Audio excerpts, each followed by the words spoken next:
ఎకరా 177 కోట్ల రూపాయలు. అవును, మీరు విన్నది కరెక్టే. ఎకరా 177 కోట్ల రూపాయలు. వింటే మైండ్ బ్లాంక్ అయ్యే మొత్తం కదా ఇది. హైదరాబాద్ రియల్ ఎస్టేట్ రికార్డులను తిరగరాసింది ఈ పరిస్థితి. నాలెడ్జ్ సిటీలో టీజీఐఐసి వేసిన భూముల వేలం కని విని ఎరుగని రీతిలో హైదరాబాద్ రియల్ ఎస్టేట్లో తోపును అనుకున్న సంస్థలకు మైండ్ బ్లాంక్ అయ్యే రేంజ్లో ఎకరాకు 177 కోట్ల రూపాయలు బిడ్ వేసి విజేతగా నిలిచింది ఎంఎస్ఎన్ రియాలిటీ. ఇండస్ట్రీలోకి ఎప్పుడు వచ్చామన్నది కాదు, ఇంపాక్ట్ ఎంత చూపించామన్నదే అన్నట్టుగా రాయదుర్గం నాలెడ్జ్ సిటీలో ఉన్న 7.67 ఎకరాల స్థలాన్ని దాదాపు 1357 కోట్ల రూపాయలు చెల్లించి సొంతం చేసుకున్నారు.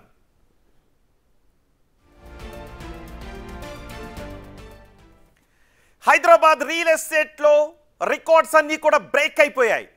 రాయదుర్గ్ నాలెడ్జ్ సిటీ భూముల వేలానికి ఊహించని స్పందన వచ్చింది. ప్రారంభ ధర ఎకరాకు 101 కోట్లుగా వేలం ప్రారంభించగా ఏకంగా 177 కోట్ల రూపాయలు పలికింది. గతంలో గుర్తుందా, గతంలో కోకాపేట నియోపోలిస్లో 100.75 కోట్ల రూపాయలు పలికింది ఎకరం ధర. నియోపోలిస్ వేలం రికార్డులను బ్రేక్ చేసింది. ఆ రికార్డులను ఇప్పుడు నాలెడ్జ్ సిటీ భూముల వేలం బ్రేక్ చేసింది. నాలెడ్జ్ సిటీలో కీలక ప్రాంతంలో ఉండటంతో అత్యధిక బిడ్ వేసింది ఎంఎస్ఎన్ రియాలిటీ. దక్షిణ భారతదేశంలోనే అత్యధిక ధరకు భూమిని కొనుగోలు చేసింది ఎంఎస్ఎన్ రియాలిటీ.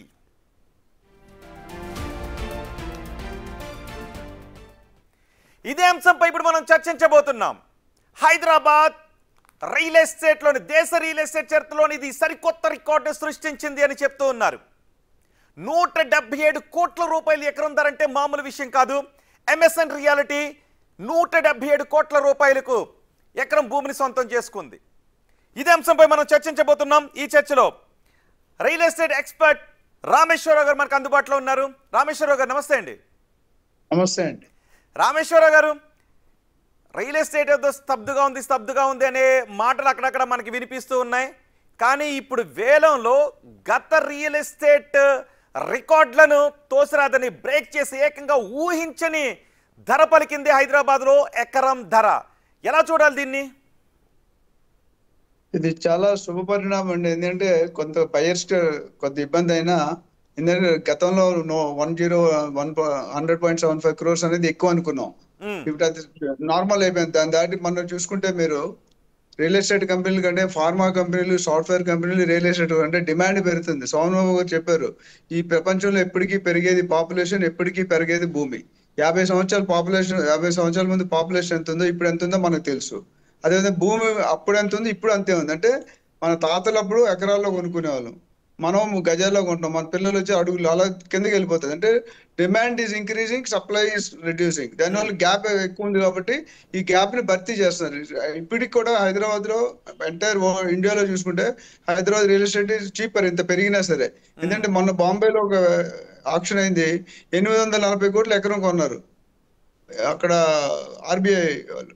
సో ఈ 177 అనేది ఇనిషియల్ హార్ట్ అటాక్ లాగా ఉంటుంది కానీ, బట్ స్లోగా సొసైటీ ఈజ్ మూవింగ్. మనకి హైదరాబాద్ ఉన్న బెస్ట్ పాయింట్ అంటే ఇన్ఫ్రాస్ట్రక్చర్. మనకి హైదరాబాద్ 4 పక్కల కూడా పెరుగుతుంది, north, east, west, south. Almost 100 kilometre పైన ఒక్కొక్క సైడ్ వెంచర్లు. దక్షిణ భారతదేశంలోనే ఇది అత్యధిక ఎక్కువైన ధర కదా. దక్షిణ భారతదేశంలో 177 కోట్ల హైయెస్ట్ ప్రైస్. అవునండి, డెఫినెట్ గా.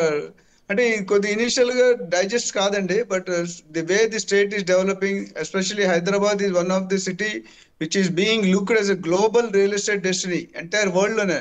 మనం చాలా మంది తెలంగాణలో, ఆంధ్రాలో కొంటారు అనుకో, మనం కొనే తక్కువ పర్సెంటేజ్.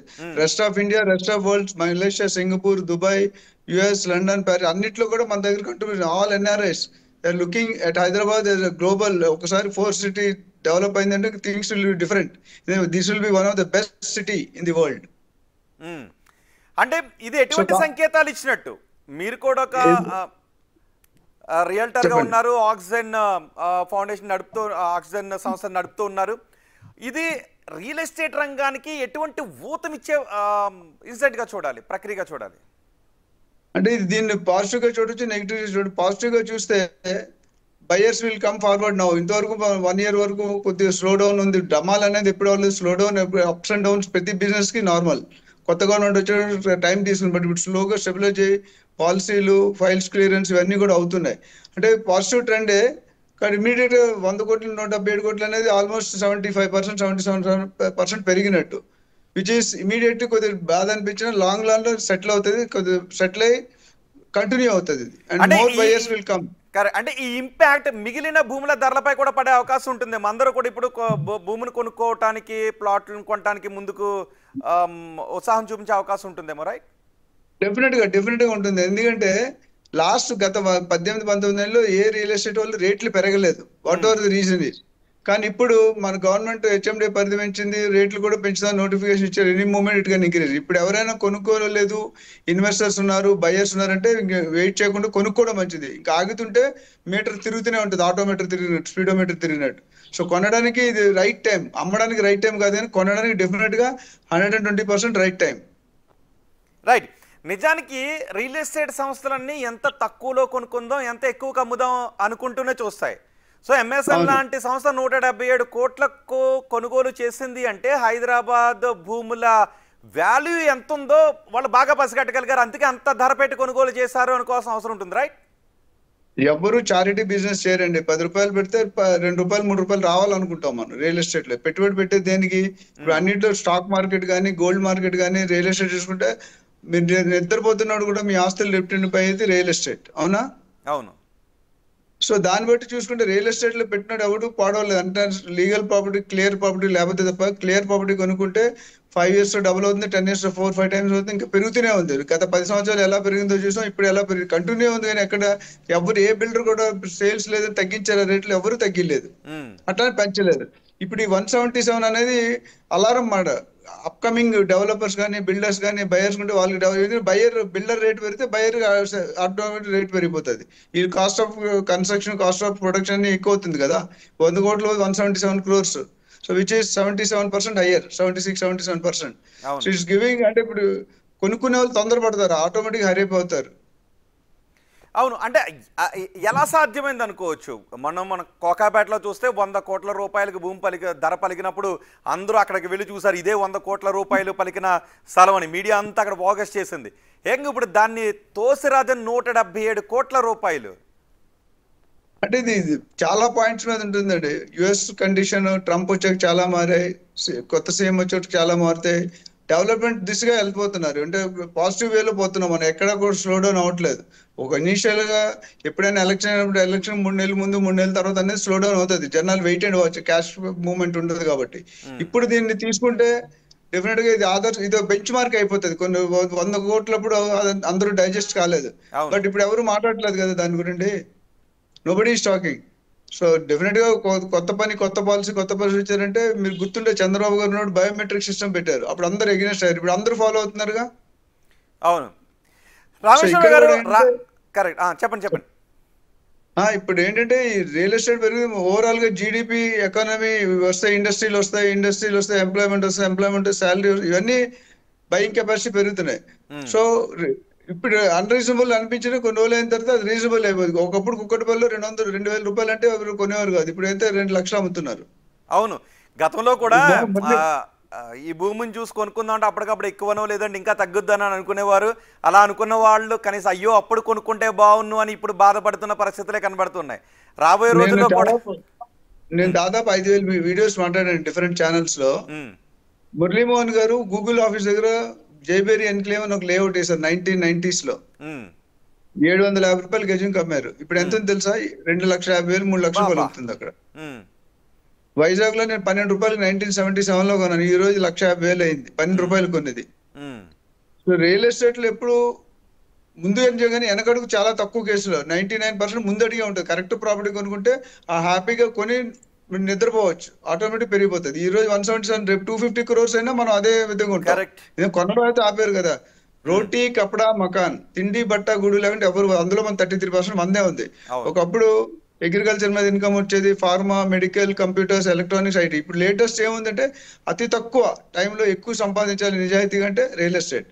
yes ఎందుకంటే రియల్ ఎస్టేట్ లేకపోతే ఇప్పుడు మీకు తెలిసే ఉంటుంది, మీ మీడియాలో ఉన్నారు, 30% of billionaires in India are from Hyderabad. మీకు తెలిసే ఉండాలి. అవును 30% of billionaires in India are from Hyderabad. అంటే చాలా పెద్ద మాట అది. అవును ఐటీ ఎంప్లాయీస్ 50 లక్షల మంది ఉన్నారు. అందులో 10 లక్షల మంది హైదరాబాద్, 10 లక్షల మంది బెంగళూరు, మిగతా 28 రాష్ట్రాలు కలిపి 30 లక్షలు. కరెక్ట్ సో మన IT corridor is one of the reason. ఎంత జాబులు పోతున్నావు, చేసేవాళ్ళు కొనేవాళ్ళు కొంటున్నారు, అమ్మేవాళ్ళు అమ్ముతూనే ఉన్నారు. కరెక్ట్ సో డెఫినెట్ గా it has to go and Hyderabad real estate is going to rock for next. అంటే రాబోయే 4-5 ఏళ్లలో ఎటువంటి పరిస్థితులు ఉండబోతున్నాయి అనుకోవచ్చు? రాబోయే 4 తక్కువ టైమే చూస్తున్నారు. రాబోయే 4-5 ఏళ్లలోనే ఎటువంటి పరిస్థితులు ఉండే అవకాశం ఉంటుంది రియల్ ఎస్టేట్ రంగంలో? డెఫినెట్ గా పాజిటివ్ ఉంటుంది. ఎంత రేటు పెరిగినా కొనేవాడు ఇల్లు లేకుంటే మీరు నేను బతకలేం కదా. ఇల్లు అయితే కావాలి, అదే రెంట్ కావాలి లేదా పర్చేస్ కావాలి. సో పాపులేషన్ పెరుగుతుంది, ఆక్యుపెన్సీ పెరుగుతుంది, మైగ్రేషన్ వస్తున్నారు. హైదరాబాద్ వచ్చినట్టు ఒకటి బయటికి వెళ్ళట్లేదు. సంవత్సరానికి లక్షల మంది మైగ్రేట్ అవుతున్నారు. ఇక్కడ అన్ని జాతులు, అన్ని కులాలు, అన్ని మతాలు, అన్ని వర్గాలు ఉన్నాయి. ఇక్కడ 10,000 లోటు సంపాదించి బతుకుతాడు, ₹1,00,000 లోటు బతుకుతాడు, 10 లక్షల లోటు బతుకుతాడు. సో హైదరాబాద్ ఇన్ఫ్రాస్ట్రక్చర్ నేను ఆల్వేస్ చెప్తాను, ORR and RRR is G cube, అంటే గాడ్ గివెన్ గిఫ్ట్. మనకి ఆ ఓఆర్ఆర్ వచ్చాక రూపురేఖలు. ఒకప్పుడు శంషాబాద్ అంటే ఎవరికి తెలియదు, పోచారం అంటే ఎవరికి తెలియదు. ఇప్పుడు పోచారం అంటే అందరికి తెలుసు. ఆదిపట్ల అంటే ఎవరు, మీకు నాకు తెలుసా? చిన్నప్పుడు తెలియదు. కరెక్ట్. సో హైదరాబాద్ విస్టర్న్ అన్ని పక్కల ఉంది. గవర్నమెంట్ పాలసీలు మధ్యలో కొద్ది డిలేనా, they are now picking up and trying to implement. Planning లో ఉండడం వేరు, మేనిఫెస్టోలో ఉండడం, దాన్ని అమలుపరచడం వేరు. సో అది ఒకసారి స్టార్ట్ అయిందంటే నోబడి పిటి ఉషాలా రన్ అవుతూనే ఉంటుంది. Right, thank you very much Rameshwar Rao గారు. నాలెడ్జ్ సిటీలో ఎకరం భూమి 177 కోట్ల రూపాయల ధర పలికింది. దీనిపై రియల్ ఎస్టేట్ ఎక్స్పర్ట్ రామేశ్వరరావు గారు, ఆయన ఆక్సిజన్ ఫౌండర్, చాలా వాల్యుబుల్ ఇన్ఫర్మేషన్ ఇచ్చారు. రాబోయే 4-5 సంవత్సరాల్లో నెక్స్ట్ లెవెల్లో ఉంటుందని చెప్తున్నారు. MSN రియాలిటీ సంస్థ 177 కోట్ల రూపాయలు పెట్టి ఎకరం భూమిని దక్కించుకుంటూ ఉంది. ప్రస్తుతం రియల్ ఎస్టేట్ రంగం స్తబ్దుగా ఉంది అని అంటున్నారు, కానీ ఎక్కడ కూడా డౌన్ ట్రెండ్ కాదు. కొంత స్తబ్దుగా ఉన్న మాట వాస్తవమైన ఇది కొనుగోలు చేయడానికి చాలా మంచి అవకాశం అని చెప్తున్నారు. ఎందుకంటే లాభాన్ని ఆర్జించడానికి వ్యాపార సంస్థలు ముందుకొచ్చి 177 కోట్ల రూపాయలు పెట్టి కొనుగోలు చేశాయి అంటే రాబోయే రోజుల్లో ఇక్కడ రియల్ ఎస్టేట్ ఏ విధంగా ఉంటుందో MSN ముందు చూపుతూ ఆలోచించింది కాబట్టి ఇంత ధర పెట్టి కొనుగోలు చేసింది. కాబట్టి ఇది చాలా మంచి సమయం భూములు కొనుగోలు చేయడానికి, ప్లాట్లు కొనుగోలు చేయడానికి అని చెప్తూ ఉన్నారు.